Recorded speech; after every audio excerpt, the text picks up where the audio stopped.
both of you have been in elected office before, and Tom, you elected, I think you're still a member of the SREC.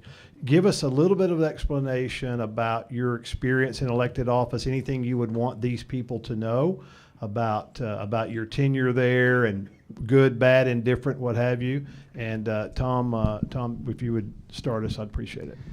I'm very, very proud of my service on the State Republican Executive Committee and also as Assistant Treasurer of the Republican Party of Texas. As many of you may know, in 2010, when I was first elected to the SREC and first appointed to Assistant Treasurer by Steve Munisteri, our current state chair, we walked in on the first day to a party that was broke. It had over $800,000 in debt.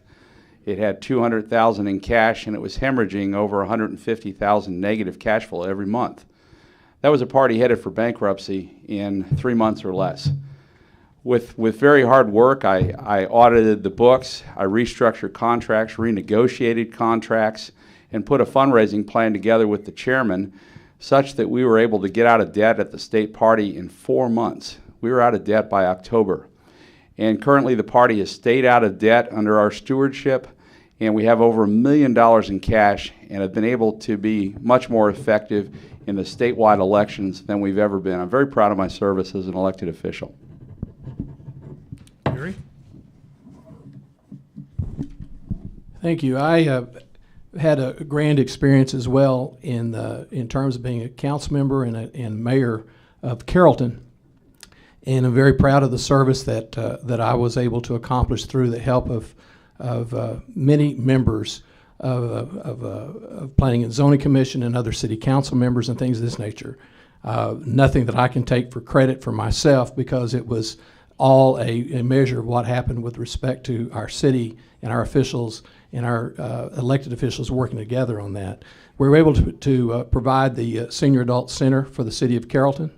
We were able to provide an initiative for the youth at that point in time that had not been done before for the youth initiative, and we had had the opportunity as well to be the first community in the area to go to the non-smoking aspect in the restaurants in our area too. So we're very, very pleased with that, and frankly too, I know that that this begs the question of the fact that there was the issue of the I-35 reconfiguration and the revitalization of I-35 in Carrollton that we as a council worked very boldly toward and worked hard toward on that I-35 issue there, and made some inroads at that point in time that weren't fully appreciated at the point in time, but have now been appreciated much grander, on a much grander scale here 20 years later. So very pleased with the fact that we served a very bold mission and a very bold initiative that has been